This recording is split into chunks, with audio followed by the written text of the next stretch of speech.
आज हम लोग Indian civilisation and culture chapter पढ़ते हैं। इस चैप्टर को महात्मा गांधी लिखे हैं। आपको इस चैप्टर में सबसे पहले महात्मा गांधी को जानना है, जिसे हम ऑथर डिटेल्स कहते हैं। इस ऑथर डिटेल्स का हमने वीडियो बना के अपलोड कर दिया है, जिस वीडियो में हमने एक एक वर्ड का हिंदी बताया है, फिर लाइन बाय लाइन हिंदी करके समझाया है, जिससे आपको कहीं दिक्कत ना हो समझने में। अगर आपने इस वीडियो को अभी तक नहीं देखा है तो इस वीडियो के डिस्क्रिप्शन में और इस वीडियो के इंड स्क्रीन में उस वीडियो का लिंक दिया हुआ है, जहां पे क्लिक करके आप उस वीडियो को देख सकते हैं और समझ सकते हैं। आइए आज हम लोग पढ़ते हैं Indian civilisation and culture chapter में महात्मा गांधी क्या लिखे हैं, उनकी क्या समझ थी, अपने समझ के तरीका से भारतीय सभ्यता को किस निगाह से देखते थे और क्या सोचते थे। उनकी सोच और देखने के नज़रिया को हम पढ़ते हैं और समझने की कोशिश करेंगे। हमारा चैप्टर है Indian civilisation and culture. Civilisation का मतलब होता है सभ्यता, कल्चर का मतलब होता है संस्कृति। मतलब भारतीय सभ्यता और संस्कृति के बारे में महात्मा गांधी क्या सोचते थे, अपने नज़रिए से क्या देखे और किस तरह से उसे रिप्रेजेंट करना चाहते थे, वो इस चैप्टर में लिखे हैं। आइए उनके लिखे हुए इस चैप्टर को लाइन बाय लाइन एक एक शब्द को समझते हैं। महात्मा गांधी क्या लिखे हैं अपने भारतीय सभ्यता और संस्कृति के बारे में। सबसे पहले वो लिखते हैं आई बिलीव। बिलीव का मतलब होता है विश्वास। मुझे विश्वास है, मेरा मानना है डैट की द सिविलाइजेशन सभ्यता इंडिया हैज़ इवॉल्व, जो भारत में विकास हुआ है। इवॉल्व का मतलब होता है विकास करना या विकास होना। Not to be beaten in the world. Beaten का मतलब होता है पराजित करना या हराना। वर्ल्ड मतलब होता है दुनिया में। तो महात्मा गांधी यहाँ पे कहना चाहते हैं कि मेरा मानना है, मुझे विश्वास है कि भारत में जिस सभ्यता का विकास हुआ है उसे पूरी दुनिया में हराया नहीं जा सकता। उसके बाद क्या लिखते हैं, nothing can equal the seeds sown by our ancestors.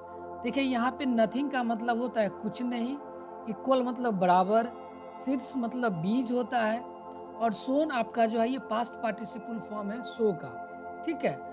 और एंसेस्टर्स मतलब होता है पूर्वज। यहाँ पे महात्मा गांधी कहना चाहते हैं कि जो हमारे पूर्वजों ने जो सभ्यता का जो बीज डाला था उसके बराबर कुछ नहीं हो सकता। यहाँ पे इन्हें अपने पूर्वजों के ऊपर काफ़ी भरोसा है महात्मा गांधी को। इसके बाद लिखते रोम वेंट। यहाँ पे रोम देखिए देश का नाम है, उसकी सभ्यता के बारे में महात्मा गांधी बताना चाहते हैं कि रोम वेंट। वेंट मतलब होता है चला जाना, ठीक है। तो रोम की जो सभ्यता थी वो भी चला गया, मतलब नष्ट हो गया, बर्बाद हो गया। ग्रीस। ग्रीस देखिए ग्रीस का मतलब होता है यूनानी। यूनानी देश को ग्रीस बोलते हैं। Greece share the same faith. जो महात्मा गांधी का जो विश्वास है ग्रीस के लिए भी क्या है, वो वही राय है कि इसका भी जो है ग्रीस का, यूनान का भी अपना सभ्यता खत्म हो गया। The might of the Feroz was broken. देखिए फेरोज का मतलब होता है प्राचीन मिस्र के राजा को बोला जाता है। तो महात्मा गांधी का विश्वास है कि जो प्राचीन मिस्र का भी जो सभ्यता है वो भी might of the Feroz was broken. Broken का मतलब होता है टूट जाना, नष्ट हो जाना। तो उसका भी जो है, जो राजा का जो सपना था या फिर कहिए वहाँ का जो सभ्यता था, वो सभ्यता सबका सब क्या हुआ, टूट गया, नष्ट हो गया, बर्बाद हो गया। Japan has become westernise. और जापान जो देश है, ये देश क्या हुआ, बिकम वेस्टर्नाइज मतलब पश्चिम की देश का जो सभ्यता था उस सभ्यता को धारण कर लिया, उस सभ्यता में जीने लगा। Of the China nothing can be said. और ये आगे लिखते हैं कि चाइना के बारे में कुछ भी नहीं कहा जा सकता। सेड मतलब होता है कहना और नथिंग मतलब होता है कुछ भी नहीं। तो चाइना के बारे में महात्मा गांधी लिखते हैं कि चाइना के बारे में कुछ भी नहीं कहा जा सकता। But India is still. लेकिन स्टिल का मतलब अब भी, लेकिन भारत अब भी समहाउ और अदर्स। समहाउ और अदर्स का मतलब होता है किसी तरह से, लेकिन भारत अभी भी किसी न किसी तरह से साउंड एट द फाउंडेशन। देखिए फाउंडेशन का मतलब होता है नींव, ठीक है। Sound of at the foundation का मतलब होता है कि भारतीय सभ्यता का जो नींव है वो काफ़ी मजबूती से रखा गया था, जिससे किसी न किसी तरह से अब भी भारत का सभ्यता बचा हुआ है। जबकि मिस्र का, यूनान का, रोम का, सबका सभ्यता धीरे धीरे करके ख़त्म हो गया और जापान जो है वो अपना सभ्यता छोड़ करके वेस्टर्न में चला गया, पश्चिमी सभ्यता को धारण कर लिया, जबकि चाइना के बारे में कुछ भी नहीं कहा जा सकता। आगे क्या लिखते हैं देखिए, the people of Europe learn their lessons. जो यूरोप के लोग हैं, लर्न का मतलब होता है सीखना, ठीक है, और देयर मतलब होता है उनसे, लेसन्स मतलब होता है पाठ, मतलब उनसे जो वहाँ पे गलतियाँ हुआ है। From writings of the men of Greece और रोम। ये कहते हैं कि जो यूरोप के लोग हैं, जो गलतियाँ ग्रीस और रोम के लोगों से हुआ, जिसके वजह से देखिए, which exist no longer. Exist का मतलब होता है बाहर निकलने का रास्ता को भी एग्जिट बोलते हैं हम लोग, या फिर बोलते हैं निकास द्वार बोलते हैं, या मर जाना बोलते हैं, ठीक है। तो no longer in their former glory, मतलब फॉर्मर मतलब होता है पहले, और ग्लोरी मतलब होता है प्रसिद्धि, ठीक है। जो मतलब उनका जो पहले जो अपने सभ्यता का जो प्रसिद्धि था ग्रीस का, रोम का, जिसमें वो अब नहीं बचे, उस गलती से जो यूरोप के लोग हैं वो क्या करते हैं, सीखते हैं। जो गलतियां उनसे हुआ, वहाँ के लोगों से जो गलती हुआ, जिस गलती के वजह से रोम का और ग्रीस का सभ्यता नहीं बचा, उस गलती को क्या करते हैं, the people of Europe learn their lessons, उनसे कुछ न कुछ सीखते हैं। In trying to learn from them, उनसे सीखने की कोशिश करते हैं। देखिए यहाँ पे ट्राइंग का मतलब होता है कोशिश करना, लर्न मतलब होता है सीखना, फ्रॉम मतलब से, देम मतलब उनसे, जो पीपल हैं यूरोप के, उनसे सीखने की कोशिश करते हैं। The Europeans imagine that they will avoid to mistakes of the Greece and Rome. आगे लिखते हैं, जो यूरोपियंस हैं, जो यूरोप के लोग हैं, वो इमेजिन करते हैं, वो मान के चलते हैं और सोचते हैं कि जो, अब देखिए अवॉइड का मतलब होता है बचना या उससे दूर रहना, मिस्टेक मतलब होता है गलती। ग्रीस यूनान को बोलते हैं, यूनानी देश को, और रोम एक देश है, ठीक है। तो ये कहते हैं कि जो यूरोप के लोग हैं ये मान के चलते हैं कि जो मिस्टेक हुआ है किससे, ग्रीस और रोम से, उस गलती से हम लोग बच के चले, उससे हम लोग को सामना ना करना पड़े, उस गलती से सीखने की कोशिश करते हैं और उस गलती को रिपीट नहीं करना चाहते हैं। Such is their pitiable condition. देखिए such is their pitiable condition. Pitiable का मतलब होता है दयनीय या बुरी, और कंडीशन का मतलब होता है अवस्था, क्योंकि उनका जो है काफ़ी बुरी अवस्था था। इसलिए कहते हैं कि जो गलतियां रोम से या ग्रीस से हुआ है, उस गलतियां को हम दोबारा रिपीट ना करें, उनसे जो गलती किया गया है उस गलती से हम लोग सीखें। आप लोगों को भी पता होगा कि हम लोग भी अपनी ज़िंदगी में, या जो हमारे पूर्वज हैं, जो एंसेस्टर्स हैं, उनसे जो गलतियां हुई है, उस गलतियां से सीखते हैं कि अगर हम लोग के सामने भी ऐसा वक्त आए, अगर वैसा काम करने की ज़रूरत पड़े, तो जो गलतियां हमारे एंसेस्टर्स से, पूर्वजों से जो हुआ है, वो गलतियां हम लोग से दोबारा ना हो। इसी के बारे में महात्मा गांधी लिखते हैं, यूरोपियंस लोगों के बारे में लिखते हैं कि देखो यूरोप के जो लोग हैं वो रोम और ग्रीस के द्वारा जो गलती किया गया, जिसके वजह से उनकी सभ्यता खत्म हो गया, नष्ट हो गया, उनकी गलती किए गए चीज़ों से सीखते हैं, ताकि उनसे आने वाले समय में उनकी सभ्यता जो है वो डेवलप करे, विकास करे, और उसकी तरह नष्ट न हो जाए। अब हम लोग पैराग्राफ सेकंड पढ़ते हैं। इस पैराग्राफ में क्या लिखते हैं महात्मा गांधी, आइए देखते हैं। In the midst of all this, देखिए मिडेस्ट का मतलब होता है बीच, बीच में, ठीक है।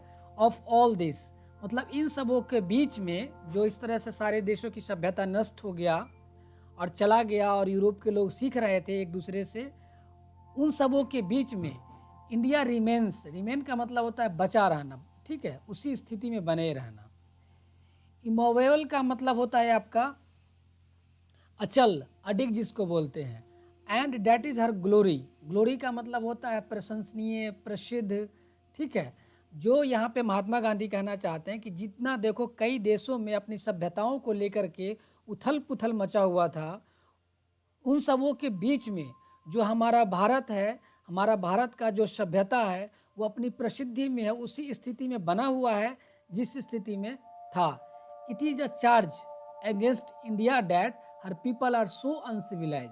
यहाँ पे कहना चाहते हैं इट इज चार्ज। देखिए चार्ज का मतलब होता है आरोप लगाना, अगेंस्ट इंडिया मतलब भारत के खिलाफ, that her people are so uncivilised.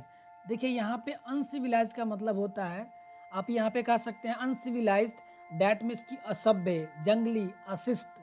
मतलब जिन जो हमारे भारतीय लोग हैं उनके ऊपर जो पश्चिमी के लोग थे वो लोग एक आरोप लगाते थे कि जो भारत में जो लोग रहते हैं वो अनसिविलाइज्ड हैं। डैट मीन्स कि वो लोग जंगली हैं, मूर्ख है, बेवकूफ़ हैं, उन लोगों को रहने का तौर तरीका पता नहीं है, जीने का तौर तरीका पता नहीं है। ये महात्मा गांधी कह रहे हैं अपनी सोच और समझ के हिसाब से। फिर आगे देखिए क्या लिखे हैं, इग्नोरेंट एंड स्टॉलिड। देखिए इग्नोरेंट का मतलब भी वही होता है, इग्नोरेंट का मतलब होता है आपका कि बोलते हैं हठी, जिसको बोलते हैं अज्ञानी, अनपढ़। स्टॉलिड का मतलब भी होता है हठी, मूर्ख, बेवकूफ। देखिए यहाँ पे जो तीन वर्ड आपका यूज किया गया है, अनसिविलाइज्ड, इग्नोरेंट और स्टॉलिड, दैट मीन्स तीनों का जो मीनिंग है वो सेम है। अनसिविलाइज यहाँ पे ये है कि इनका सभ्यता कुछ इस तरह का है कि बिल्कुल जंगली की तरह रहते हैं, मतलब कोई जंगली जानवर और उनमें कोई फर्क नहीं है, ये कह सकते हैं। बिल्कुल बेवकूफ़ मूर्ख की तरह रहते हैं। इग्नोरेंट का मतलब हो जाता है कि अगर हम बात करें तो अनपढ़, अनभिज्ञ जिसको बोलते हैं। और स्टॉलिड का मतलब होता है हठी। हठी मतलब होता है मूर्ख, संकोची। मतलब अगर किसी को कुछ सिखाना चाहो, कुछ बताना चाहो तो बिल्कुल इनकार कर दे, वो अपने ही जिद पर आ रहे हैं, उसे स्टॉलिड बोलते हैं। ठीक है, that is not possible to induce them to adopt any changes. यहाँ पे ये कहना चाहते हैं महात्मा गांधी, विदेशियों के द्वारा हम लोग के ऊपर आरोप लगाया गया है कि भारत के जो लोग हैं वो बहुत ही ज़्यादा अनसिविलाइज्ड हैं, इग्नोरेंट हैं, स्टॉलिड हैं, कि ये पॉसिबल नहीं है। नॉट पॉसिबल मतलब मुमकिन नहीं है टू इंड्यूस। देखिए इंड्यूस का मतलब होता है उन्हें प्रेरित करना, ठीक है, इन्फ्लुएंस करना, मतलब उन्हें अपनी बातों को बता करके और अपने बातों में ले आने की जो प्रक्रिया होती है वो समझाना, उसे इंड्यूस बोलते हैं। ठीक है, मतलब प्रेरित करना, राजी करना जिसको बोलते हैं।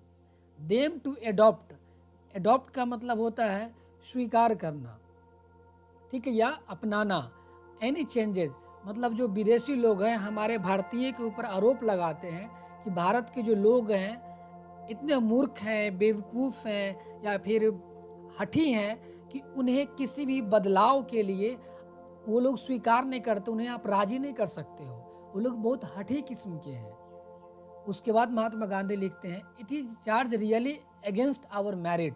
देखिए चार्ज का मतलब होता है आरोप, रियली मतलब वास्तव में, अगेंस्ट मतलब होता है खिलाफ, आवर मतलब होता है हमारा, और मेरिट का मतलब होता है योग्यता। यहाँ पे कहते हैं महात्मा गांधी कि यह वाकई में जो आरोप लगाया गया है, चार्ज मतलब आरोप, जो लगाया गया है हमारे योग्यता के खिलाफ है। महात्मा गांधी कहते हैं कि जो विदेशियों के द्वारा जो आरोप हम लोग के ऊपर जो लगाया गया है, ये लोग इग्नोरेंट है, अनसिविलाइज है, स्टॉलिड है, ये वाकई में, ये रियली में क्या है, हमारे योग्यता के अगेंस्ट में है, मतलब हम लोग वैसे नहीं हैं। आगे लिखते हैं what we have tested and found true on the anvil of experience. What we have, देखिए यहाँ पे महात्मा गांधी लिखते हैं जैसा कि हम लोगों ने जांचा है। टेस्ट का मतलब होता है जांचना। देखिए यहाँ पे टेस्टेड मतलब होता है, टेस्ट का ये पास्ट फॉर्म है, टेस्टेड मतलब कि जांचा है। फाउंड, यहाँ पे देखिए फाइंड, फाउंड, यहाँ पे आपको पास्ट फॉर्म है। महात्मा गांधी कहना चाहते हैं कि देखो जैसा कि हम लोगों ने जांचा है, हम लोगों ने जैसा कि समझा है। अनविल का मतलब होता है, जैसे कि अनविल का अगर बात करें तो अनविल का मतलब होता है निहाई, आहरण जिसको बोलते हैं, जैसे खेत की जुताई करते हैं ना, मतलब अपने एक्सपीरियंस जो अनुभव है, उस अनुभव के थ्रू काफ़ी समझा है, जांचा है, खोजा है, पाया है। क्या आगे लिखते हैं वी डेयर नॉट चेंज, मतलब हम लोगों को, देखिए डेयर मतलब होता है साहस, ठीक है, और चेंज मतलब होता है बदलना। ये महात्मा गांधी कहते हैं कि हम लोगों ने अपने अनुभवों के द्वारा काफ़ी जांचा है, खोजा है, पाया है कि हम लोग कोई बदलने की कोशिश ना करो। क्यों, आगे लिखते हैं many trust their advice upon India.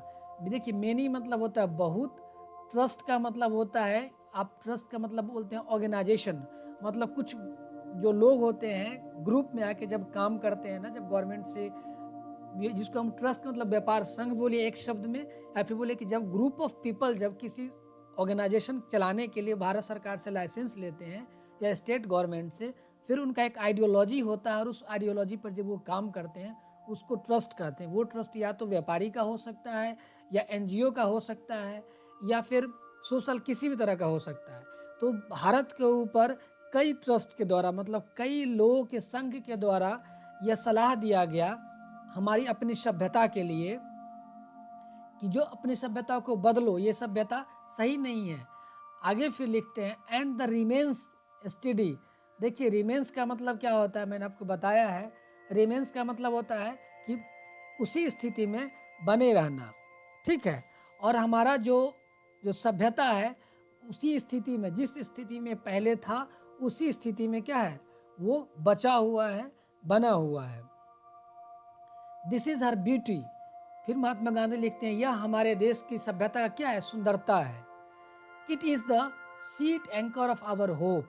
देखिए सीट एंकर का मतलब होता है आश्रित होना, ठीक है, अंतिम आश्रय जिसको बोलते हैं।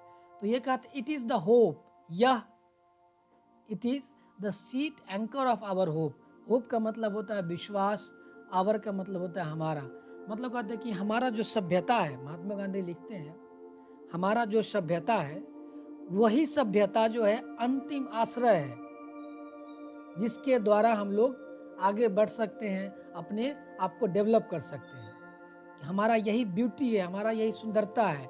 जिस सभ्यता के ऊपर विदेशियों के द्वारा कई आरोप लगाए गए हमारी योग्यता के खिलाफ है, और साथ साथ कई ट्रस्ट के द्वारा, कई संघ के द्वारा हमें को सलाह दिया गया, हमारे देश को सलाह दिया गया कि आप अपने सभ्यताओं में बदलाव लाओ। जैसा कि गांधी जी कहते हैं कि हम लोगों का जो अनुभव है, जो एक्सपीरियंस है, जो हम लोगों ने जांचा है, परखा है, समझा है, उसके हिसाब से हमारा जो सभ्यता है वो काफ़ी अच्छा सभ्यता है, जिसे पूरी दुनिया में चैलेंज नहीं किया जा सकता, ठीक है। एक अनोखा है, एक अद्भुत है, एक ग्लोरी है, एक प्रसिद्ध है, एक प्रशंसनीय है। महात्मा गांधी जी के हिसाब से जो भारतीय सभ्यता है, जो अपने निगाहों से देखते थे, वो लिखे हैं कि जो भारत का जो सभ्यता है वो काफ़ी प्रशंसनीय है, जिसे पूरी दुनिया में चैलेंज नहीं किया जा सकता। इस सभ्यता को हमने जांचा है, सोचा है, परखा है, अनुभव किया है, तब जाके समझ में आया कि जो ये वाकई में पूरी दुनिया में सबसे ज़्यादा गर्व करने वाली हमारा सभ्यता है। और यही सभ्यता हमारी, it is the sheet anchor of our hope, हमारे विश्वास का अंतिम आश्रय है। आइए अब हम लोग नेक्स्ट थर्ड पैराग्राफ पढ़ते हैं। Civilization is the mode of conduct. देखिए यहाँ पे महात्मा गांधी कहना चाहते हैं जो सिविलाइजेशन मतलब होता है सभ्यता, इज डैट मतलब वह, मोड ऑफ कंडक्ट मतलब कंडक्ट का मतलब होता है आपके यहाँ पे मार्ग दिखाने वाला, संचालन करने वाला। कैसा है, विच पॉइंट मतलब out to man the path of duty. ये कहते हैं महात्मा गांधी। देखिए पाथ का मतलब होता है रास्ता, ड्यूटी का मतलब होता है काम या कर्तव्य बोलिए, मैन मतलब लोगों का, ठीक है। विच मतलब होता है जिससे, पॉइंट्स मतलब होता है मुख्य, आवर मतलब होता है हमारा।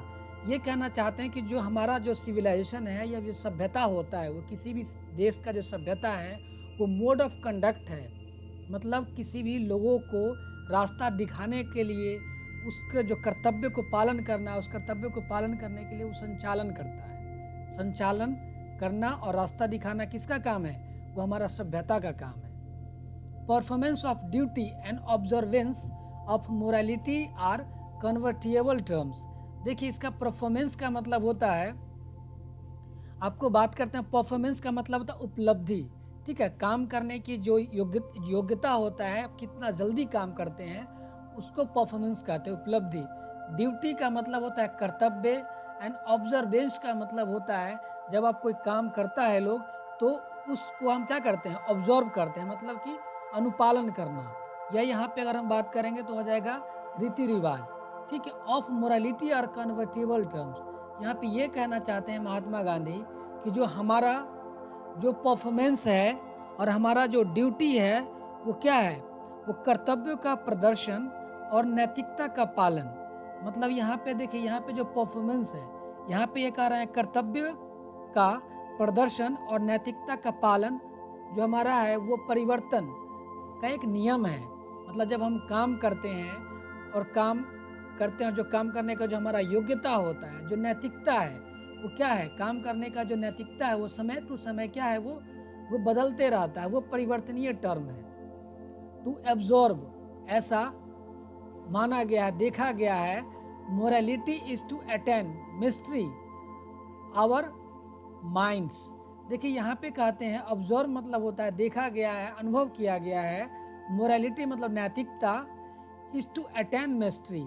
देखिए अटेन का मतलब यहाँ पे अगर हम बात करें तो होता है सिद्ध करना, मतलब कि प्राप्त किया है। मिस्ट्री का मतलब होता है एक जीत बोलते हैं, ठीक है, विजय अधिकार करना। किस पे, आवर मस्तिष्क पे। माइंड मतलब हमारे सोच पे, समझ पे। आवर पैशन, पैशन का मतलब होता है जुनून। ऐसा जो है ये कहते हैं, महात्मा गांधी कहते हैं कि ऐसा ऑब्जर्व किया गया है, ऐसा देखा गया है, माना गया है कि हमारा जो नैतिकता है वो क्या करता है, हमारा जो नैतिकता, हमारा जो जुनून है, पैशन है, हमारा जो सोच है, उस सोच के ऊपर क्या किया है, ये विजय प्राप्त करता है। कहने का मतलब होता है हमारा जो मानव जो काम करते हैं, काम करने का जो नैतिकता है, मोरालिटी है। अगर आपका नैतिकता अच्छा है, जिस आप मोरल से काम करते हो, अगर आपका मोरल अच्छा है, आपका सभ्यता अच्छा है, तो आपकी अगर जो सोच है, आपका जो पैशन है माइंड में, उस पर आपको विजय मिलता है। ये कहना चाहते हैं कि मान लो अगर आप IIT का प्रिपरेशन करते हो, मेडिकल का प्रिपरेशन करते हो, रेलवे बैंकिंग का प्रिपरेशन करते हो, अगर आपका मोरालिटी अच्छा है, नैतिकता अच्छा है, और आपका करने का सभ्यता मतलब रहन सहन ठीक है, तो फिर आपको उस चीज़ पे विजय मिलता है, मतलब कि विजय प्राप्त होगा, मतलब वो रिजल्ट आपको हासिल होगा। सो डूइंग, ऐसा करने से। वी नो, देखिए नो मतलब होता है जानना। वी नो, हम लोग जानते हैं आवर सेल्फ, अपने आप को। The Gujarati equivalence for civilization means, यहाँ पे महात्मा गांधी गुजरात की जो सिविलाइजेशन है उसके बारे में बात करते हैं स्पेशली। जैसा कि आप लोग को पता होगा कि महात्मा गांधी का जन्म गुजरात में हुआ था, तो महात्मा गांधी लिखते हैं गुजराती इक्विवेलेंस फॉर सिविलाइजेशन। जो गुजरात का जो सभ्यता है उसका मतलब होता है गुड कंडक्ट, मतलब अच्छा संचालन करने वाला। कंडक्ट का मतलब आपको क्या बताए हैं, मार्ग दिखाने वाला, संचालन करने वाला। तो महात्मा गांधी कहते हैं कि जो गुजरात के जो भी इक्विवेलेंट सभ्यता है वो सब के सब अच्छा संचालन करते हैं, लोगों को रास्ते दिखाने में, लोगों को अपना ड्यूटी कंप्लीट करने में, कर्तव्य को पूरा करने में। ठीक है, आइए अब हम 4th पैराग्राफ समझते हैं। If this definition be correct, आगे महात्मा गांधी लिखते हैं अगर यह जो परिभाषा है वो सही है। डेफिनेशन का मतलब होता है परिभाषा, करेक्ट का मतलब होता है सही, ठीक है। यदि जो डेफिनेशन ये दिए हैं, बताए हैं अपने सभ्यता के बारे में, अगर वो सही है, देन तब इंडिया, देन मतलब होता है तब, भारत को as so many writers have shown, मतलब बहुत सारे राइटर्स जो हैं भारतीय सभ्यता के बारे में लिखे हैं, और उनके लेखनी को पढ़ने के बाद पता चला हैज़ नथिंग, मतलब कुछ भी नहीं, to learn from anybody else. देखिए एनीबडी एल्स का मतलब होता है किसी से भी, ठीक है। लर्न मतलब होता है सीखना, फ्रॉम मतलब होता है से।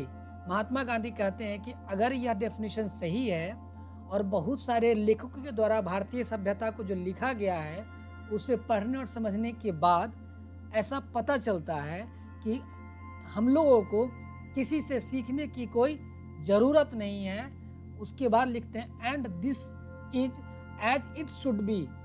एंड का मतलब होता है और, दिस का मतलब यह, शुड का मतलब चाहिए है, और बी का मतलब है होना। तो हमारा जो भारतीय सभ्यता जैसा है वैसा ही होना चाहिए। महात्मा गांधी कहते हैं इस पैराग्राफ में कि जो बहुत से राइटर्स के द्वारा भारतीय सभ्यता के द्वारा लिखा गया है, उनके लेखनी को पढ़ने के बाद और जो खुद का अनुभव है, उस अनुभव से समझ में आता है कि हमारे सभ्यता को, भारतीय सभ्यता को किसी और के सभ्यता से सीखने की कोई ज़रूरत नहीं है, जैसा है वैसा ही रहना चाहिए। आइए हम 5वां जो है 5th पैराग्राफ पढ़ते हैं।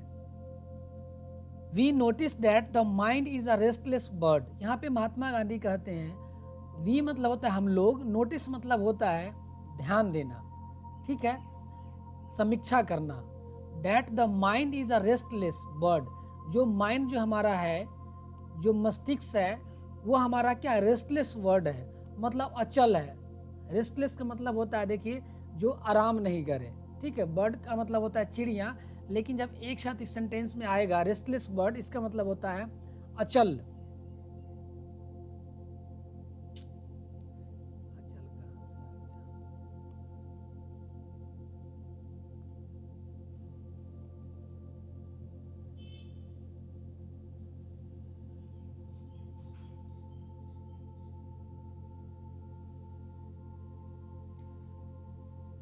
We notice that the mind is a restless word.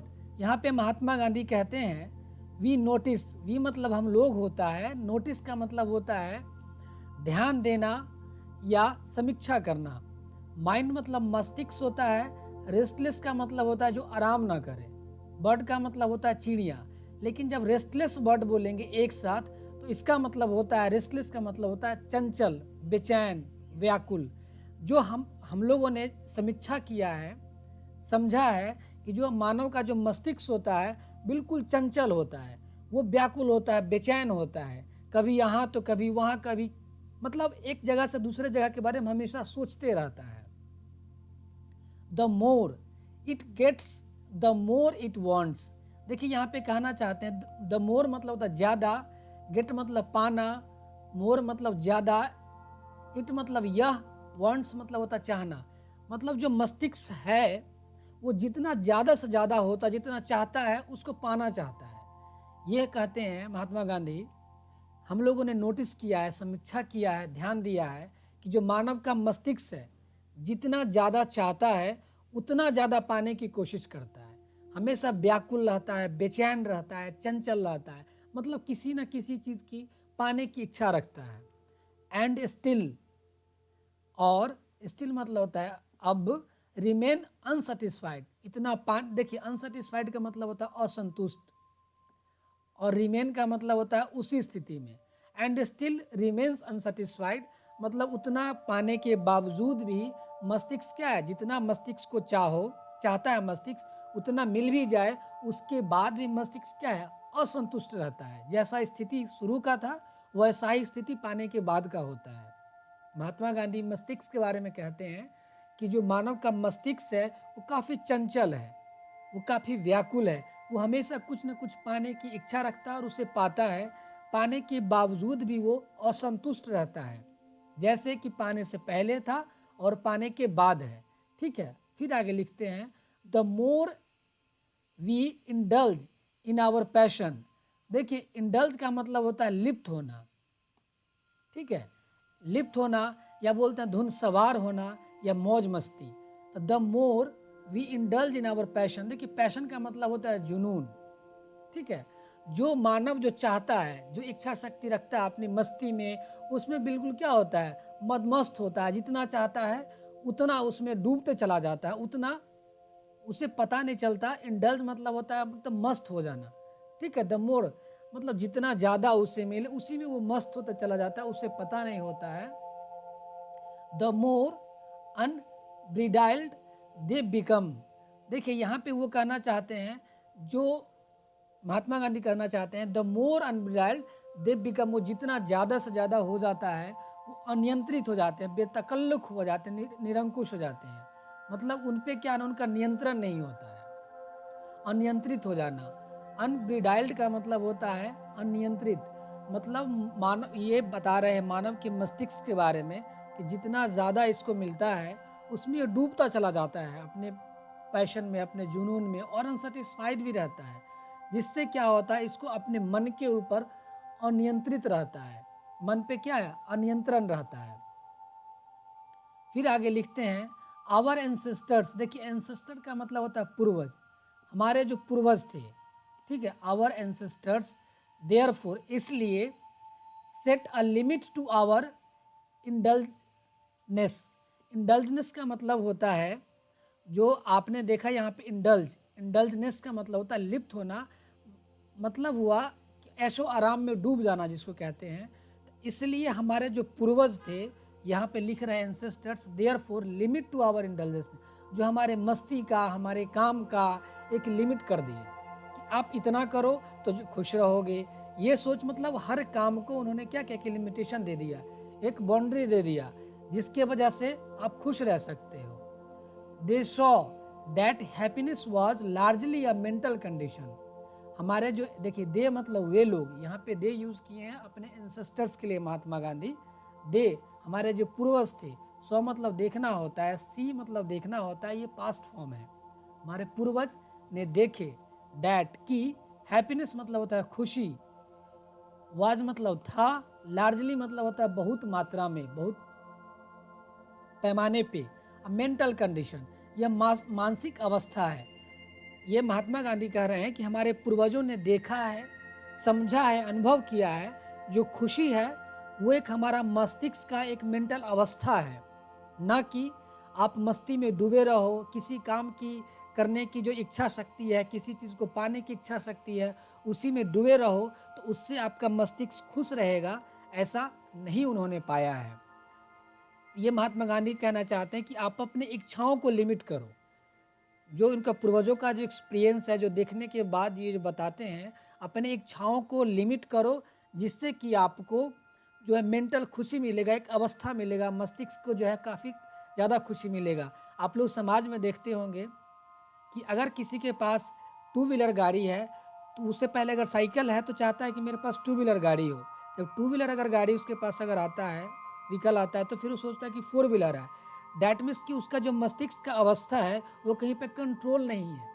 इसका मतलब है कि वो इंसान अपने मस्ती में डूबा हुआ है, उसे अपनी आवश्यकताओं की समझ नहीं है, और वो हमेशा ही इंसान परेशान रहेगा। उन्हें अपनी ज़रूरत के हिसाब से और अपने काम के हिसाब से किसी भी सामान को लेना चाहिए और उसके अकॉर्डिंग लिमिट में रहना चाहिए, जिससे कि वो खुश रहेगा, स्वस्थ रहेगा और आसपास के लोगों को भी वो खुशहाल रखेगा, अपनी ज़िंदगी में वो बेचैन नहीं रहेगा। ये महात्मा गांधी पूर्वजों के द्वारा जो एक्सपीरियंस लिया गया है, उस एक्सपीरियंस को हम लोग के बीच में शेयर कर रहे हैं। अब हम लोग 6th पैराग्राफ समझते हैं। A man is not necessarily happy because he is rich. देखिए यहाँ पे महात्मा गांधी लिखते हैं अ मैन, एक आदमी, मैन मतलब आदमी। देखिए नेसेसरली का मतलब होता है जरूरी, हैप्पी का मतलब होता है खुशी, बिकॉज का मतलब होता है क्योंकि, रिच का मतलब होता है अमीर। यहाँ पे महात्मा गांधी कहना चाहते हैं एक आदमी जरूरी नहीं है कि वह खुश रहे क्योंकि वह अमीर है। मतलब ये कहना चाहते हैं कि अगर कोई धनवान है, धन संपत्ति उसके पास ज़्यादा है, तो ये खुश रहे, ये जरूरी नहीं है। और अनहैप्पी या दुख रहे, मतलब महात्मा गांधी का कहना है कि संपत्ति का कोई रिश्ता नहीं है किसी भी व्यक्ति का खुश या दुख रहने से, बिकॉज क्योंकि ही इज पुअर, वह गरीब है। महात्मा गांधी कहते हैं कि अगर वो संपत्ति वाला है, धनी है, तो वो खुश रहे, और वह गरीब है तो वो दुख रहे, ऐसा जरूरी नहीं है। The rich are often seen to be unhappy. देखिए यहाँ पे कहते हैं रिच मतलब अमीर, ऑफन मतलब होता है, सीन मतलब होता है देखा, ऑफन मतलब होता है प्रायः या अक्सर, ठीक है। अनहैप्पी मतलब होता है कि दुखी। ये महात्मा गांधी कहना चाहते हैं कि अक्सर जो है, जो धनी लोग होते हैं उनको दुखी पाया जाता है, दुखी देखा जाता है, ठीक है। The poor to be happy, और जो गरीब लोग होते हैं, देखिए पुअर मतलब होता है गरीब लोग, मतलब जिनके पास धन संपत्ति कम है, मतलब जिनसे उन्हें गुजारा करने में दिक्कत हो रहा है, उसे गरीब कहते हैं। टू बी हैप्पी मतलब जो गरीब लोग हैं उनको ज़्यादा खुश देखा गया है, ठीक है। Millions will always remains poor. यहाँ पे कहते हैं कि जो लाखों लोग हैं, ठीक है, मिलियंस मतलब होता है लाखों, मिलियन मतलब होता है 10 लाख, और मिलियंस मतलब समझे कि कई लाखों जो लोग हैं, जो अमीर लोग हैं, वो खुशी के वजह से जो देखते हैं, जो समझा गया है, जो देखा गया है लोगों को, उससे वो चाहते हैं कि हम लोग गरीब रहें, ठीक है। ऑब्जर्विंग ऑल दिस, ऐसा जो है ऑब्जर्व किया गया, ऐसा क्या है उन्हें एहसास हुआ है, पता चला है। आवर एंसेस्टर्स, जो हमारे जो पूर्वज थे, this awaited us from luxury and pleasure. यहाँ पे कहते हैं कि जो हमारे पूर्वज थे, डिस अवॉइडेड का मतलब होता है आपको रोक लगाना, किस पे? लग्जरी पे, किस पे? और प्लेजर पे। देखिए लग्जरी का मतलब होता है जो आरामदेह, ठीक है, जो जीने की सामग्री होता है जिससे कि आपको काफ़ी आराम पहुंचता है, उसे बोलते हैं लग्जरी। एंड प्लेजर का मतलब होता है जो सुख पहुंचाए, ठीक है, खुशी देने वाला। तो जो हमारे पूर्वज थे इनसे वो दूर रहते थे। डिसवेडेड का मतलब होता है रोक लगाते थे, जिससे कि हमें खुशी पहुंचे, जिस सामान के द्वारा जीवन में आनंद मिले उससे वो दूर रहते थे, उससे रोक लगाते थे। और उसके आगे क्या लिखते हैं देखिए, we have managed with the same kind of plough as existed thousands of years ago. देखिए यहाँ पे कहते हैं महात्मा गांधी, मैनेज का मतलब होता है यहाँ पे अगर हम बात करें तो कामयाब होता है, ठीक है, संचालन करना, नियंत्रण करना। सेम काइंड ऑफ प्लग, ठीक है, मतलब खेत जोतना, प्लग मतलब होता है खेत जोतना, हल चलाना। As existed thousands of years, जो मतलब जो हमारा जो सभ्यता है जो सालों दर सालों से चलता आ रहा है, ठीक है, वो सेम तरह से उसी तरीका से चलता आ रहा है जिस तरीका से हम लोग मैनेज कर रहे हैं। ये कह रहे हैं कि हमारा जो सभ्यता है, इस सभ्यता में किसी उपकरण का नहीं यूज़ किया गया। उपकरण मतलब इक्विपमेंट, मतलब जो हमें लाइफ को जीने में आरामदेह दे, लग्जरी प्रदान करे, प्लेजर प्रदान करे, उससे हमारे जो एंसेस्टर थे, जो पूर्वज थे, उसको रोक लगाए। और जो हमारे सभ्यता में चलते आ रहा था, जो हजारों सालों से पहले से चलते आ रहा है, उसी सभ्यता के रास्ते पर, उसी सभ्यता को फॉलो करते हुए उन्होंने अपने हजारों साल से अपनी ज़िंदगी को क्या है वो कंटिन्यू करते आए हैं। वी हैव मैनेज्ड मतलब हम लोग उसी को मैनेज किया, नियंत्रण किए हैं। विद द सेम काइंड मतलब उसी तरह से, ठीक है, plug of existed thousands of years अगो। तो यहाँ पे ये कहते हैं कि जो मेरा जो तरीका था जीने का, जिस सभ्यता में, उसी तरीका से मैनेज करते हुए सालों साल से जीते आ रहे हैं, कहीं कोई दिक्कत नहीं हुआ है। हम लोग का जो पूर्वज थे वो इक्विपमेंट से दूर रहते थे। We have retained the same kind of cottage that we had in former times and our indigenous education remain the same as before. देखिए यहाँ पे महात्मा गांधी कहते हैं वी हैव रिटेन, रिटेन मतलब होता है बनाए रखना, ठीक है, उसी स्थिति में हम लोग बनाए रखे। द सेम काइंड मतलब उसी तरह से।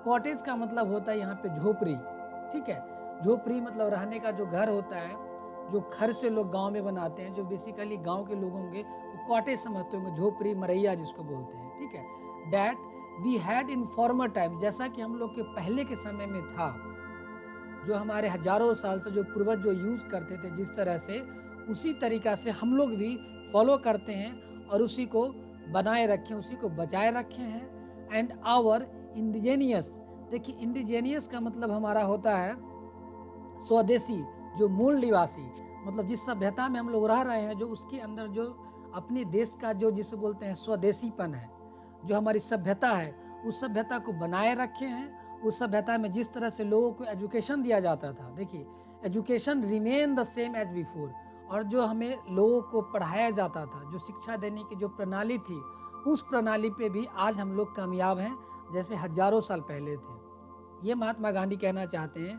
कि हमारे जो पूर्वज हैं वो उसी रास्ते पे चलते आ रहे हैं, जो हजारों साल पहले लोग चल रहे थे, उसी को अभी भी कंटिन्यू बनाए हुए हैं।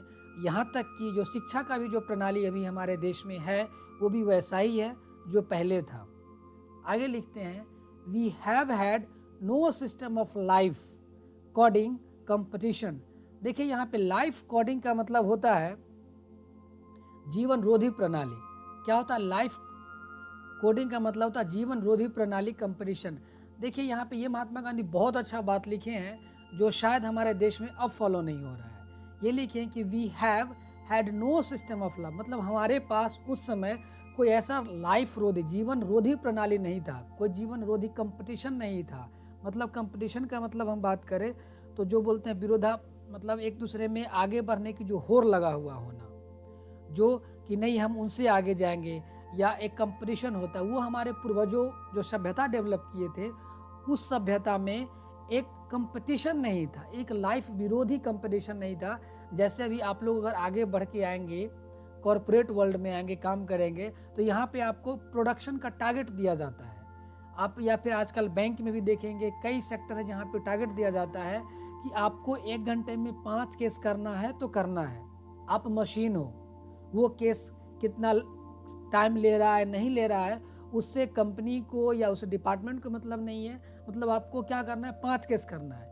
ये यहाँ पे महात्मा गांधी कहना चाहते हैं कि हमारे जो पूर्वज थे ये इस तरह की प्रणाली नहीं बनाए थे कि जो आपको ज़िंदगी जीने में रुकावट प्रदान करे, हमारे जीवन को भाग दौड़ की ज़िंदगी बना दे। हमारे जो पूर्वज थे वो इस तरह का सभ्यता डेवलप किए हैं जिसमें आराम से लोग एक दूसरे को समझते हुए मॉरलिटी को और जो कर्तव्य है उसको पालन करते हुए जिए और अपने ज़िंदगी का सुख सुविधा को उतना ही यूज़ करे, इक्विपमेंट्स का उतना ही यूज़ करे जितना कि ज़रूरत हो, ज़रूरत से ज़्यादा नहीं।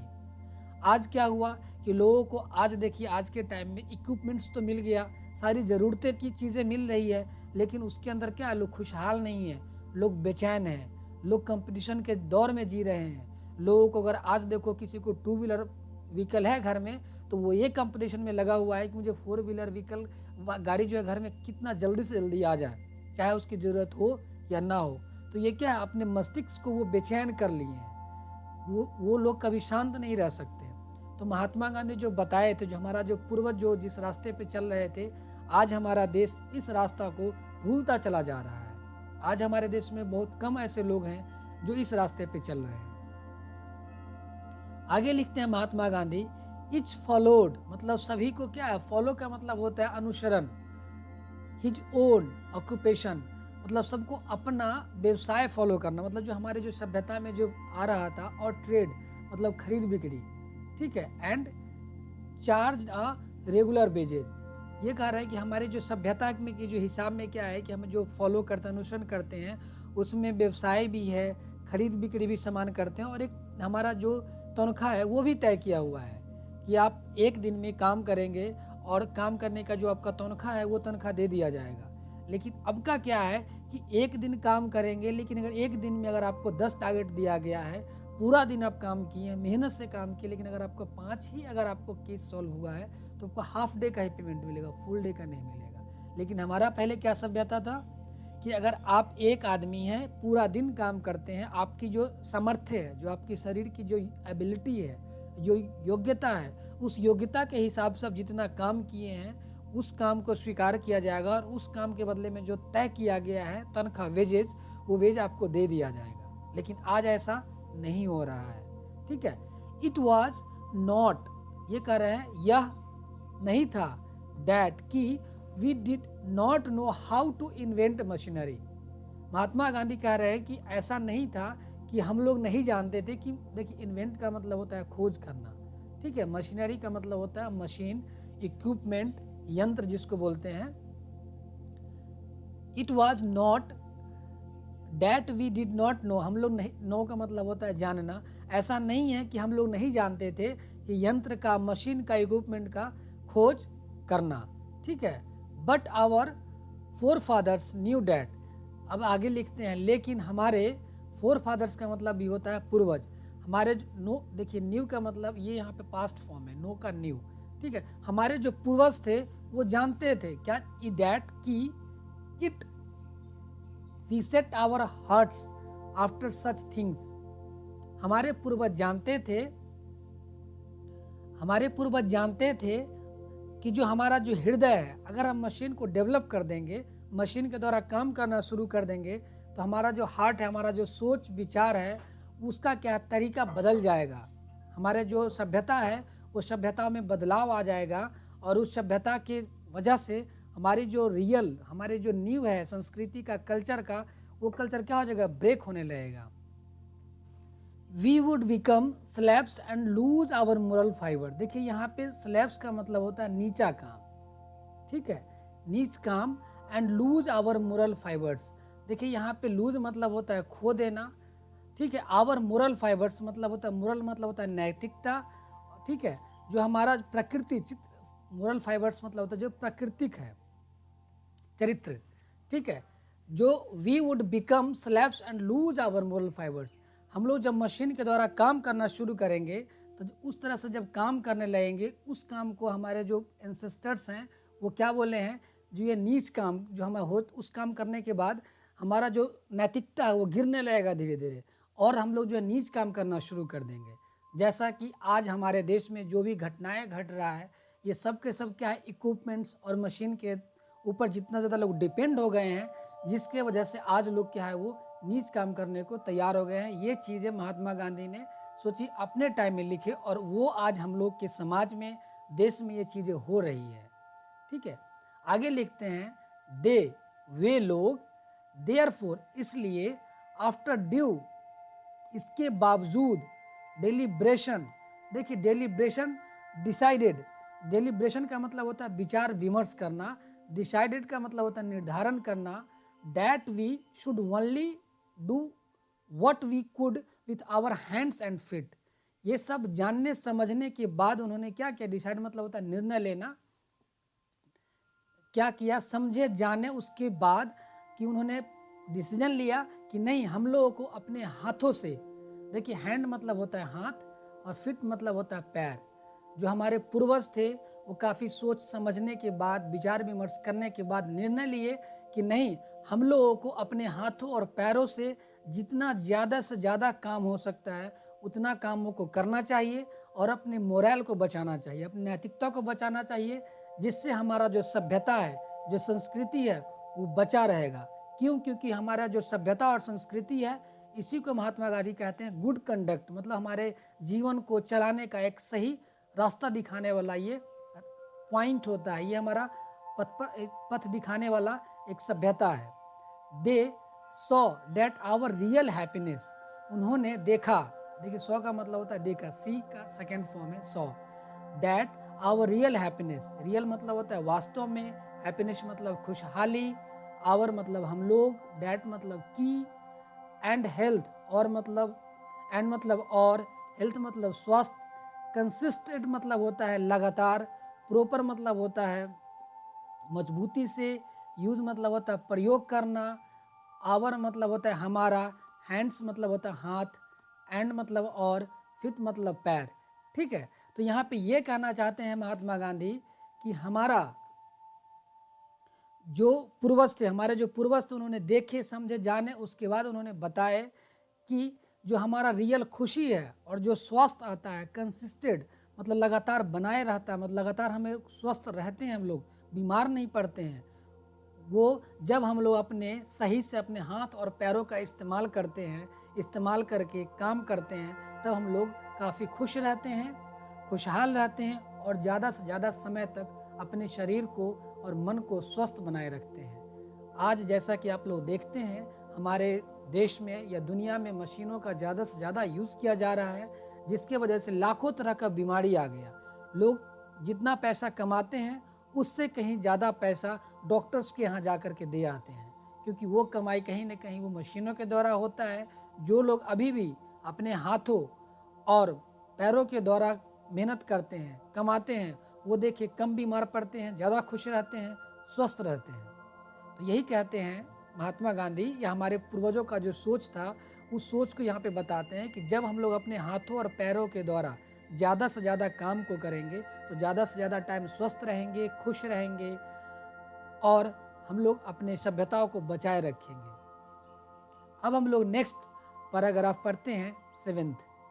दे further reasons that large cities were a snare and a useless encumbrance that, देखिए यहाँ पे ये कहना चाहते हैं, दे फर्दर, उन्होंने और भी रीज़न दिए, रीज़न मतलब होता है कारण, और फर्दर मतलब इसके अलावा, जो अभी उन्होंने बताए उसके अलावा और भी साथ साथ रीज़न दिए हैं। डैट लार्ज सिटीज़, लार्ज मतलब होता है बड़े पैमाने पे, सिटीज़ मतलब होता है शहर, एस्नियर मतलब होता है आपको प्रलोभन देना, जाल में फंसाना, यूजलेस मतलब होता है जिसका यूज़ नहीं है, इनकम्ब्रेंस का मतलब होता है आपका बाधा या भारग्रस्त। ठीक है, तो ये कहते हैं महात्मा गांधी, और भी रीज़न देते हैं कि जो बड़े पैमाना पे जो शहर हैं वो भी लोगों को कई प्रलोभन देते हैं। ठीक है, इसके साथ साथ कई भार मतलब उसके ऊपर मतलब लोगों के ऊपर डालते हैं, and that people would not be happy in them, जो शहर में रहते हैं उस शहर में लोग रहने के बावजूद भी क्या वो खुश नहीं है।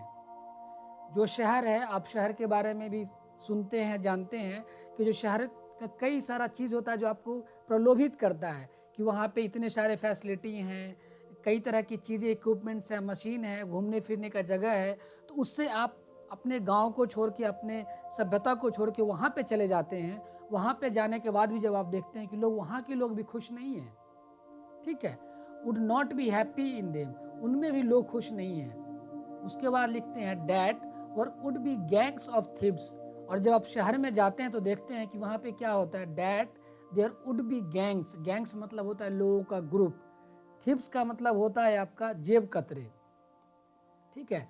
जब आप किसी भी शहर में जाएंगे तो आपको जरूर ऐसे लोग मिल जाएंगे कि वहाँ पे जो लोग होते हैं जेब कतरे होते हैं, किसी भी शहर की बात करें तो, ठीक है। उसके बाद आप यहाँ पे देखिए रोवर्स, जो रोवर्स का मतलब आपका होता है डाकू डकैत। जो आप शहर में जाते हैं तो आपको काफ़ी डकैत मिलते हैं, काफ़ी आपको जेब कतरे मिलते हैं। Prostitution and vice flourishing in them and that poor man would be robbed by rich man. यहाँ पे ये कहना चाहते हैं महात्मा गांधी, जब आप शहर में जाते हैं तो वहाँ पे प्रोस्टिट्यूशन का भी, जो वेश्यावृत्ति जिसे कहते हैं, उसके बाद है वाइस का मतलब होता है यहाँ पे आपका दुराचार व्यवहार करने वाले लोग, व्यवहार करने वाले अवगुण वाले लोग, ठीक है। Flourishing in them and that poor man, जो लोग वहाँ पे फ्लोरिशिंग का जो समृद्ध जो व्यक्ति हैं शहर में, वो लोग क्या, जो समृद्ध व्यक्ति हैं, जो पैसा वाले हैं, जो अमीर हैं, वो लोग भी क्या करते हैं, जो गरीब लोग हैं, देखिए in them that poor man would be robbed, और देखिए यहाँ पे जो पुअर मैन का मतलब होता है गरीब लोग, रॉब्ड का मतलब होता है डाकू या छीने जाते हैं, बाय रिच मैन अमीर लोगों के द्वारा। मतलब ये बड़े सिटी की, शहर की बात बता रहे हैं। देखिए प्रोस्टिट्यूशन का मतलब होता है वेश्यावृत्ति, और रोवर्स का मतलब होता है डाकू डकैत छीनने वाला, और वाइस फ्लोरिशिंग का मतलब यहाँ पे होता है आपको जो व्यक्ति समृद्ध है, ठीक है, मतलब पैसा है और वो खुशहाल है, सब कुछ है, लेकिन फिर भी वो व्यक्ति क्या है, अवगुणी है, बुरा व्यक्ति है, बुरा आदत से वो भरा पड़ा हुआ है, उसे वाइस फ्लोरिशिंग कहते हैं। मतलब ये कह रहे हैं कि जब बड़े शहर में जब जाते हैं लोग तो वहाँ जाके क्या देखते हैं कि जो कुछ ग्रुप लोगों का ऐसा है कि जो लोग गरीब लोगों को छीनने का काम, गरीब लोगों का क्या, वो भी कैसे लोगों के द्वारा, जो समृद्ध लोग हैं, जो अमीर लोग हैं, जो खुशहाल है, सुखी संपन्न है, वो लोग क्या करते हैं, रॉबर्स का ग्रुप बना करके, मतलब डकैतों का ग्रुप बना के, जेब कतरों का ग्रुप बना करके, वहाँ के कुछ पुलिसों से मिल करके, ग्रुप से मिल करके लोगों का क्या करते हैं, जो गरीब लोग हैं उनको सताते हैं, उनको परेशान करते हैं, और वहाँ पे जा कर के देखेंगे तो उनको लगता है कि कितनी जीवन जो है मतलब बहुत ही बर्बाद हो गया। जो कि आप अपनी सभ्यता से जब आप आए थे अच्छे के साथ उम्मीद लेकर के कि शहर में अच्छी ज़िंदगी जिएंगे, वैसा यहाँ पे आपको देखने को नहीं मिलता है या नहीं मिलेगा। दे वर, वे लोग थे, देयरफॉर, इसलिए satisfied with A small village. यहाँ पे महात्मा गांधी कहते हैं जो हमारे पूर्वज थे वो इस सब के वजह से ही, सेटिस्फाइड मतलब होता है संतुष्ट, स्मॉल मतलब छोटा, और विलेज मतलब गांव, विथ मतलब साथ में, इसलिए हमारे जो पूर्वज थे वो अपने छोटे गांव में ही काफ़ी संतुष्ट और खुशहाल रहते थे। वो शहर को भी अवॉइड करते थे, शहर में भी जाना नहीं चाहते थे, शहर से भी बचते थे, क्योंकि शहर का क्या कल्चर था या है वो आप लोग को ही पता है कि यहाँ पे गरीब लोगों को, या जो लोग असक्षम हैं, जो लोग सक्षम हैं उनके द्वारा लोग, गरीब लोगों को लूटा जाता है, असक्षम लोगों को छीना जाता है, जबरदस्ती करके, जबरन करके लोगों का मर्डर कर दिया जाता है। कई सारे ऐसी घटनाएं होती है जिस घटनाओं से लोग बड़े शहर को छोड़ के छोटे शहर में, हमारे पूर्वज गांव में ही रहना ज़्यादा पसंद करते थे। आइए अब हम नेक्स्ट 8th पैराग्राफ पढ़ते हैं। They saw that kings and their swords were inferior to the words of ethics. ये कहते हैं कि वे लोग देखें, सो मतलब देखें, ठीक है, that kings and their swords, swords का मतलब यहाँ पे होता है, देखिए स्वॉर्ड्स का मतलब होता है तलवार, ठीक है, विफल करना, मतलब जो कई, यहाँ पे ये कहना चाहते हैं महात्मा गांधी कि जो कई राजा थे, ठीक है, एंड देयर स्वॉर्ड्स का मतलब कि यहाँ पे स्वॉर्ड्स इसलिए यूज़ किया गया मतलब उनकी ताकत को दिखाने के लिए। दे सॉ, उन्होंने देखा, हमारे पूर्वजों ने देखा कि राजा का जो तलवार था, वर इन्फीरियर, जो मतलब क्या हुआ, इन्फीरियर का मतलब वो काम नहीं कर सका, मतलब इन्फीरियर मतलब होता है कि वो, उनका गुण अच्छा गुण नहीं था, वो हार चुके थे। स्वॉर्ड ऑफ एथिक्स, किसमें, मोरल के लिए, ठीक है, स्वॉर्ड का मतलब यहाँ पे वो विफल हो चुके थे, मतलब जो राजा थे कई ताकतवर राजा थे, ठीक है, उनके पास काफ़ी ज़्यादा ताकत था, लेकिन फिर भी उनकी जो नैतिकता थी, उनका जो विचार था, सोच था, वो सोच अच्छा नहीं था। वो इसमें हार गए थे, वो विफल हो गए थे, वो हमारे जैसा सभ्यता को डेवलप नहीं कर पाए थे। एंड और दे देयरफॉर, एंड दे मतलब वे लोग, यहाँ पे दे यूज़ किए महात्मा गांधी पूर्वजों के लिए। वे लोग देयरफॉर इसलिए held the sovereigns of the earth. देखिए सोवरिंग्स का मतलब होता है प्रधान या प्रशासक या राजा बोलिए, ऑफ द अर्थ मतलब जो पूरे पृथ्वी पे हैं, ठीक है, मतलब जो पूरी दुनिया में हर देश के अपना अपना राजा हुआ करते थे। टू बी इन्फेरियर मतलब उसे क्या इन्फेरियर माना गया, उसे मतलब हारा हुआ व्यक्ति माना गया, गुण और विचार नैतिकता के बल पे उससे कंपेयर करके। To the rishis and the fakirs मतलब ऋषि महर्षि के से उन्होंने तुलना किया और बोला कि पूरी दुनिया में जितने भी राजा हैं, सारे राजा को जो है ऋषि महर्षि से ही नीचे रखा गया। जबकि आप लोग को ये पता है कि जो ऋषि महर्षि होते हैं उनके पास कोई धन संपत्ति नहीं होता। वे लोग अपने विचार और विवेक और अपने जो रहन सहन का जो तरीका होता है उसमें काफ़ी खुशहाल होते हैं, काफ़ी मग्न होते हैं, उसे हम लोग ऋषि महर्षि कहते हैं। इसलिए हमारे पूर्वज जो हैं, सारे जो राजा थे, उनको भी इन ऋषि महर्षि से काफ़ी नीचे समझे हैं। आजकल के जो हमारा बाबा या गुरु जिनको आप लोग देखते होंगे, लगभग मैं सभी की बात नहीं करता, वो सब अरबपति करोड़पति, मतलब वो लोग ऋषि महर्षि या फकीर नहीं है, वो लोग बिजनेसमैन हैं। चलिए आगे हम देखते हैं क्या लिखे हैं। अ नेशन मतलब राष्ट्रीय, with a constitution like this. Constitution का मतलब होता है संविधान, ठीक है। लाइक मतलब होता है ऐसा, दिस मतलब यह, मतलब हमारा जो देश का संविधान है, in is fitted to teach others than to learn from others. देखिए यहाँ का इसका मतलब होता है, टीच मतलब होता है सिखाना, बताना या पढ़ाना, ठीक है। फीचर का मतलब होता है आपका उपयुक्त।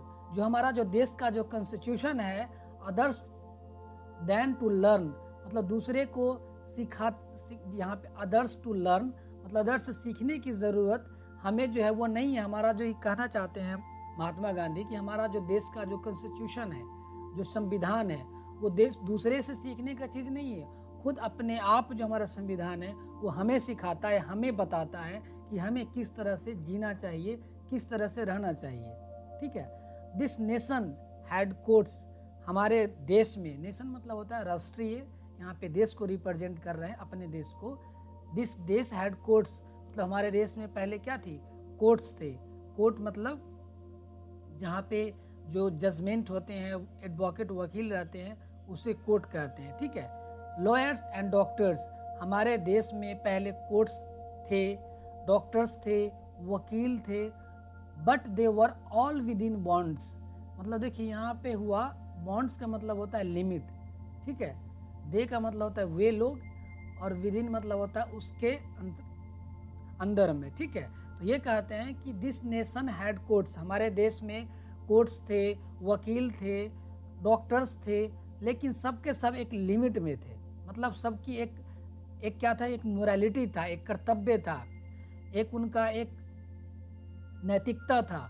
उस नैतिकता और कर्तव्य के अधीन रह के ही अपना काम करते थे। Everybody knew that this professions were not particularly superior. देखिए यहाँ पे एवरीबडी का मतलब हुआ सब लोग, ठीक है। नो का ये सेकेंड फॉर्म है, न्यू पास्ट फॉर्म है। दिस प्रोफेशंस, देखिए प्रोफेशंस का मतलब होता है आप किसी भी पोस्ट पे तब जाएंगे जब उसके लिए एक विशेष पढ़ाई या किसी ट्रेनिंग की ज़रूरत हो। इसलिए वकील को, डॉक्टर को, इंजीनियर्स को या फिर जो हाँ उनको प्रोफेशंस बोला जाता है, क्योंकि उस पोस्ट पे आपको जाने के लिए स्पेशल तरह की पढ़ाई या ट्रेनिंग की ज़रूरत पड़ती है। और नॉट पार्टिकुलरली, देखिए पार्टिकुलरली का मतलब यहाँ पे बोला गया है विशेष रूप से।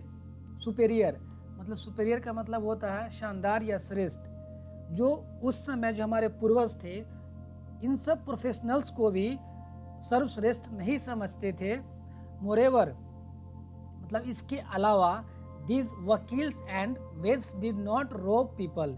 जो हमारे उस समय के जो वकील हुआ करते थे, या फिर जो वैद्य मतलब यहाँ पे बोला गया वैद्य, जो डॉक्टर जो थे, वे लोगों को रोब मतलब होता है, यहाँ पे रोब का मतलब होता है डकैत जिसको बोलते हैं, रोबर, छीनने वाला या ठगने वाला, पीपल लोगों को। हमारे जो एंसेस्टर्स थे, जो पूर्वज थे, वो जानते थे, या उस समय भी जो वकील थे, डॉक्टर थे, इंजीनियर्स थे, वे लोग लोगों को ठगने या छीनने का काम नहीं करते थे। जैसा कि आज देखा जाता है लोगों को कि डॉक्टर हैं, उन्हें लोग भगवान की श्रेणी देते हैं, लेकिन आज हमारे सारे डॉक्टर्स भगवान की श्रेणी में नहीं आते हैं।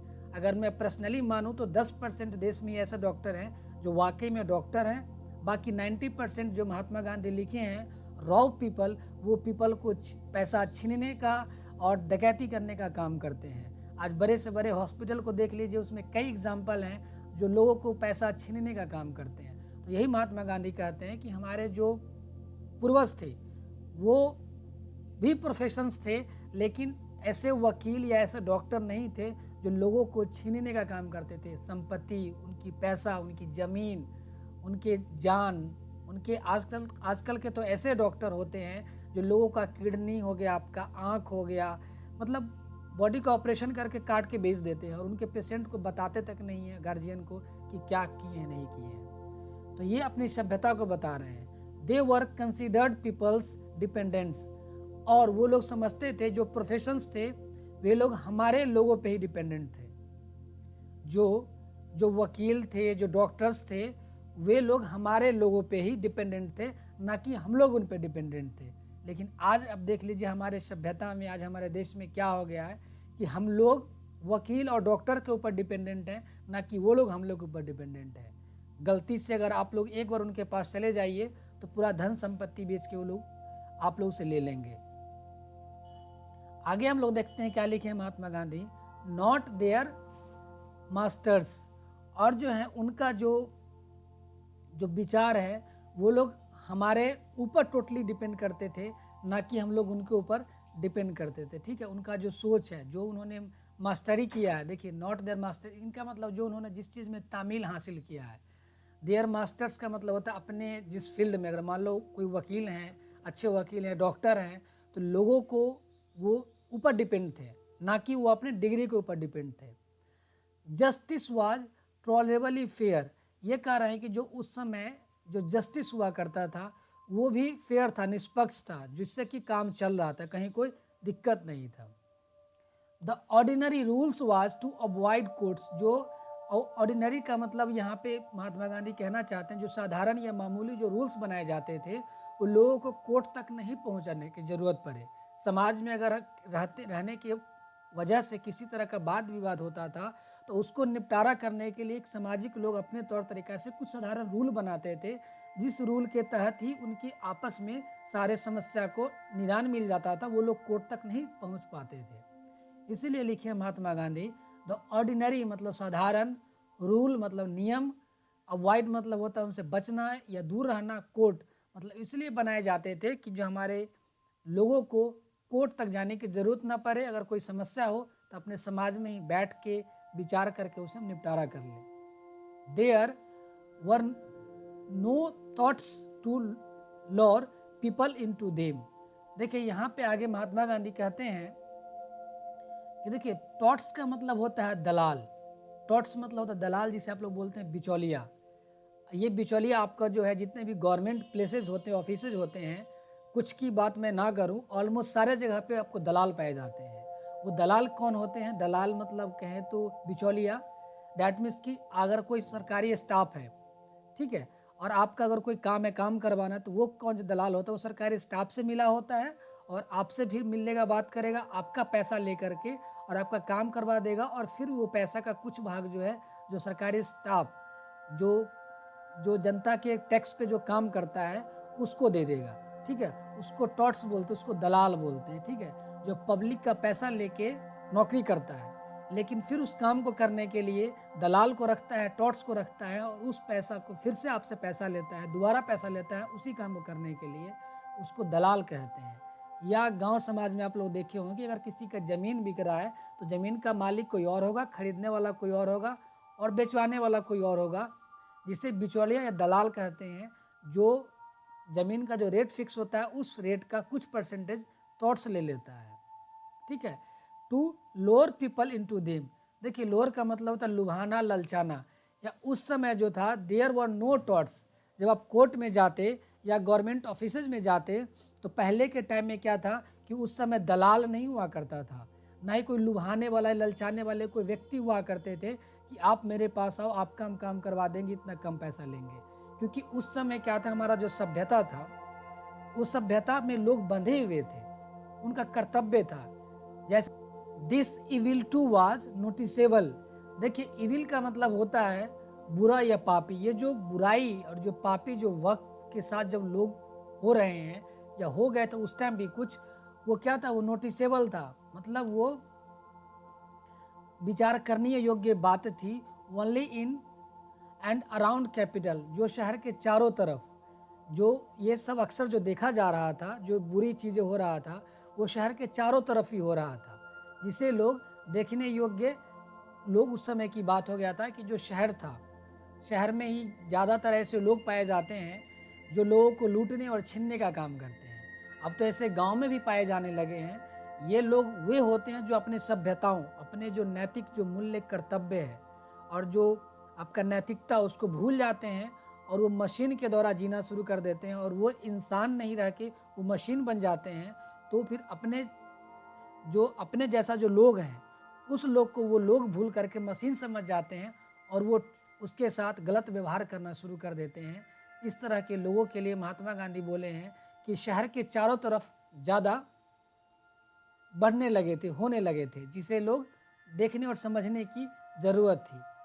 द कॉमन पीपल लिव्ड, जो कॉमन मतलब होता है आपका नॉर्मली जो लोग हैं, ज़्यादा से ज़्यादा लोग हैं, लिव्ड इंडिपेंडेंटली, जो स्वतंत्र रहना चाहते हैं, इंडिपेंडेंट मतलब होता है स्वतंत्र, एंड फॉलोड मतलब अनुसरण करना, देयर एग्रीकल्चर मतलब कृषि, खेती को, ऑक्यूपेशन, जो महात्मा गांधी लिखते हैं, जो इसी सब के वजह से, बुराई के वजह से लोग जो है ना गांव में रहना चाहते हैं स्वतंत्र तरीका से, और जो अपना खेती का व्यवसाय है, खेती के व्यवसाय में व्यवसाय करना चाहते हैं, व्यवसाय करते हैं, और उसी व्यवसाय में क्या है, दे इंजॉयड ट्रू होम रूल्स। दे मतलब होता है वे लोग, इंजॉयड मतलब होता है आनंद या खुशी, ट्रू मतलब होता है सच, होम मतलब होता है घर, या रूल यहाँ पे है मतलब व्यवहार, नियम कह दें।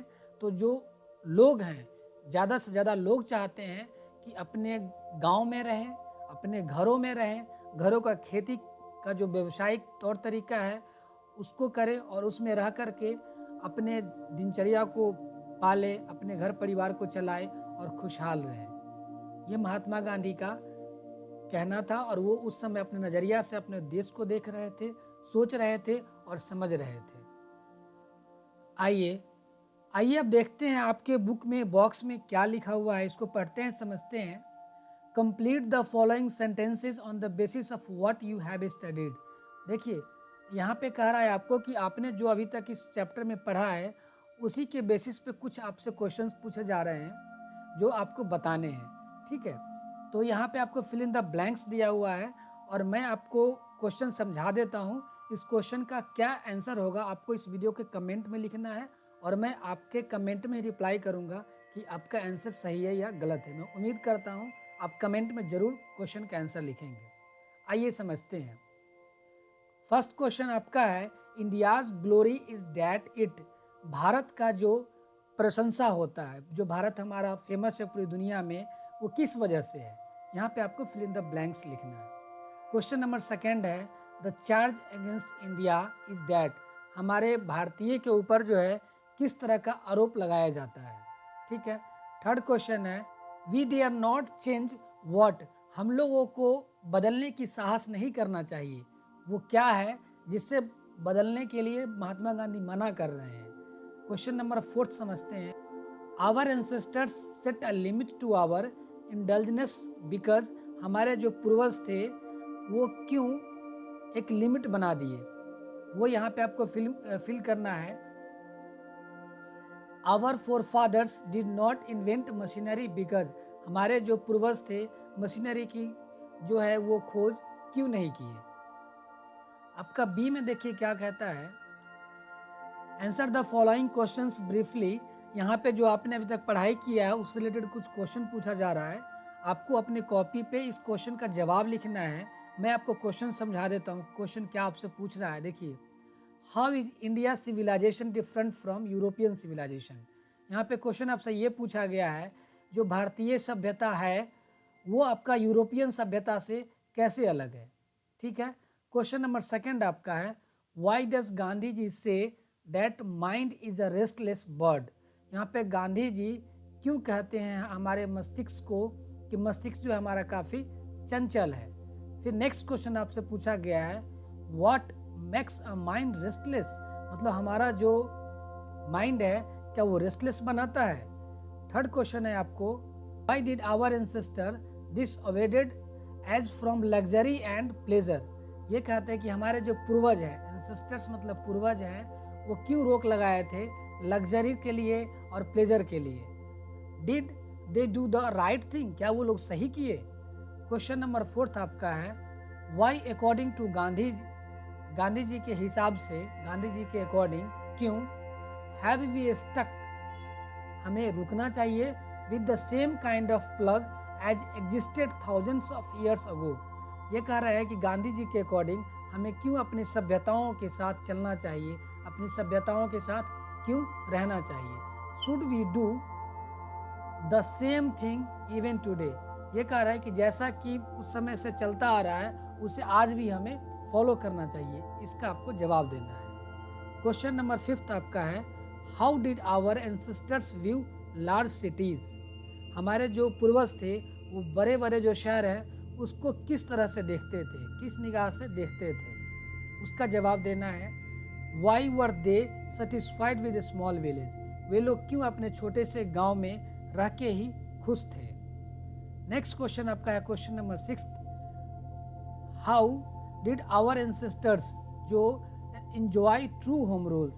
हमारे एंसेस्टर्स का मतलब पूर्वज होता है, एंजॉय का मतलब आनंद, होम रूल मतलब घर में रहने का जो तौर तरीका होता है उसे होम रूल्स कहते हैं। सबका अपना अलग अलग होता है। तो यहाँ पे क्वेश्चन पूछा जा रहा है कि हमारे जो एंसेस्टर्स थे वो अपने घर में ही रह के अपनी सच्ची आनंद को कैसे प्राप्त करते थे।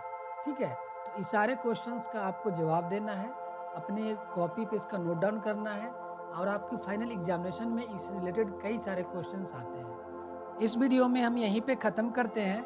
आगे का जो आपका इस चैप्टर का पार्ट है बचा हुआ, उसे नेक्स्ट वीडियो में बना के अपलोड करेंगे, क्योंकि एक ही वीडियो काफ़ी लंबा हो जाएगा। आपको यह वीडियो देख के कैसा लगा आप हमें कमेंट में लिख के ज़रूर बताएं, क्योंकि आपके जो कमेंट होते हैं हमें मोटिवेट करते हैं वीडियो बनाने के लिए।